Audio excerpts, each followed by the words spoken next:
being the author of your own life movie. I believe that you can't be it unless you can see it. I think if you can see the invisible, you can do the impossible.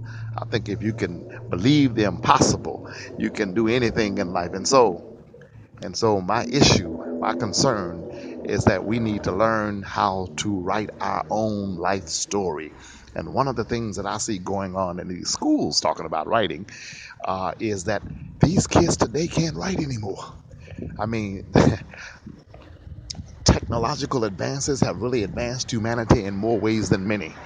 I mean, they have made this a better country. They've made this a better world. They've made me come into your home right this minute. Those of you who are listening over Spreaker, those of you who are listening over whatever device you are listening on, whatever platform you are getting this on, I mean, this is a great thing, I think. It keeps us connected as one. But what has happened is, in the midst of this social networking, in the midst of all of the computer technological advances we've made, mankind has been set back, I think, 2 decades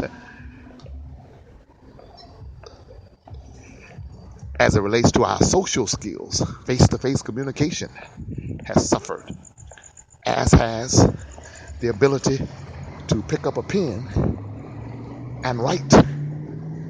These kids today cannot write anymore, and it is frightening to me because, and I know that the age has changed and we're at a different stage in life and a different level in life and all of that. I get that. But Lord have mercy. Writing, the inability to pick up a pen and put two sentences together, this is maddening. This is maddening.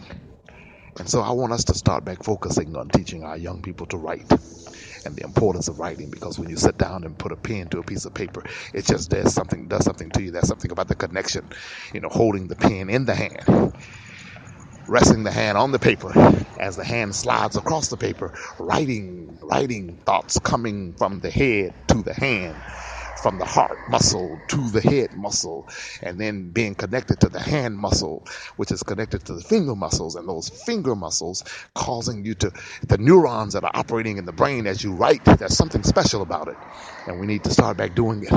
And we need to start back doing it now. We need to start back doing it now. I'm coming to you live from South Central Los Angeles. In case you don't notice it, if you hear me huffing and puffing a little bit, I'm walking at a rapid clip because I am a man and I can walk in South Central, which is, the worst part of the city, quite frankly.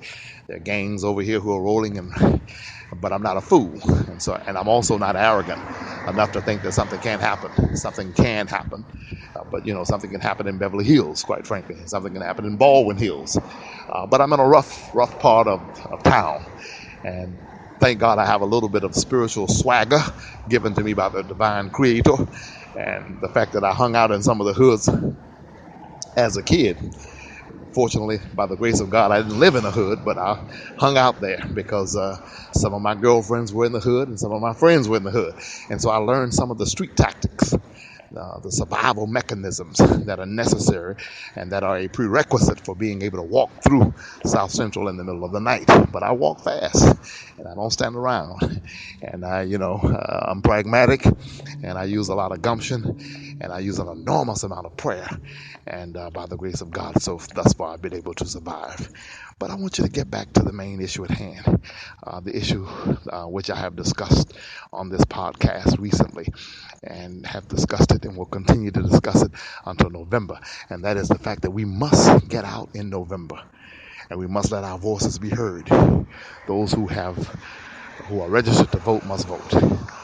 And I'm not sure how the registry works right now. Can you still get registered? If you're not registered, you probably can. Go get registered if you're not. We need young people. All of these young idealistic minds that I meet on college campuses across this country, at USC, at UCLA, at Loyola, Marymount. I'm not meeting a lot of racists. I'm really not. I meet some snobs, I shall admit. I meet some Republicans. And there's nothing wrong with that. But I'm not meeting a lot of racist young people in America at this age and at this stage. I'm really not. And so, since I know that by and large, young kids, even the ones who are snobs, are not racist, and they're intelligent enough to know what Donald is about and that he is a racist and a fascist. I know that if we get all of them, or even just most of them, to vote, there's no way he can win. And so that must be our goal. We must get out the vote. Get out the vote. Get out the vote. Get out the vote. And if there's anyone who happens to be a youngster listening to me tonight, perhaps you're listening live in San Jose. Maybe you're listening to me in Florida. Maybe you're listening in North Carolina. I've got listeners in South Carolina. Wherever you are in this country and in this nation, in this world, country is a nation. I'm sorry, that's redundant.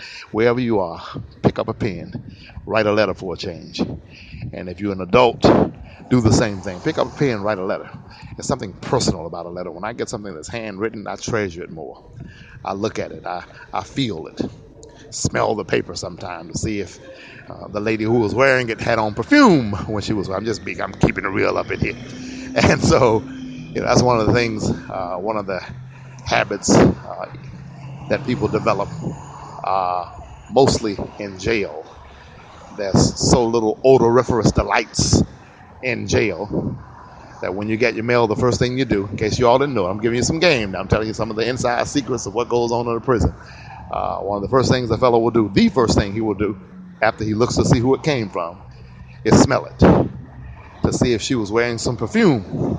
And by and large, most of the women who write to prisoners know to use heavy perfume while they're writing the letter because they know that the guys in there want to smell it.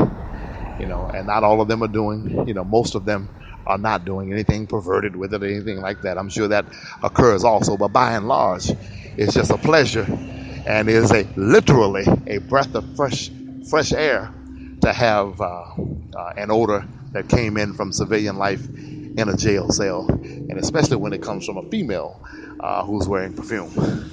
So that's just a little tidbit food for thought, FYI, that I figured I would drop on you as we get ready to close this final podcast for today. I think this is going to have to be it. I've come to you more today than I've come in a very long time. So you all ought to be proud of me.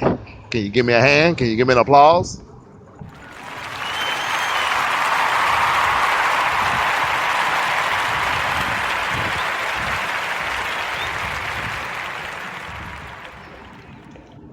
This is more podcasting than I've done in months in a single day. Sometimes I didn't do this much podcasting in a week. So I'm here and I'm trying to get it done. Trying to get it done. And I also want you to try to get it done, to do what it is you do. Say what it is you say. Let your voice be heard. Let the world know whose side you are on. May I ask you for a couple of favors before I go for the night? First of all, pray for me. I know there's a few of you listening who believe in God. Pray that he would order my steps, that he would protect me, that he would let no weapon that is formed against me by the enemy prosper, that he would let every tongue that speaks against me be condemned. Pray that God would bless me and bless me indeed, that he would, oh God, pray for me, please. That's the most important request that I have. Please pray for Sherman D. Manning. The next thing I will ask you to do is please call up your friends. If you're listening to this podcast, call up your friends. If each one of you just call 3 people, it'll be a blessing for me. Call 3 people and tell them to go to YouTube and look for Sherman D. Manning / Donald. You know the buffoon's last name who's running for president. And tell them to just look at the video. And ask them to tell 3 more people to look at the video also. Okay? And number 3, please tell 3 people to listen to this podcast. People who've never heard of me, people who don't know anything about me. Ask them to listen. Just tell them to tune in and see what this brother has to say. Tell him God is working on him. And Sherman is growing. Okay? Please do that. 3 people. And if each one of them will tell 3 more people, hey, we'll be on our way. And finally, my brethren, please go get a copy of The Truth About O.J. Simpson, Race, Class, Money, and Justice.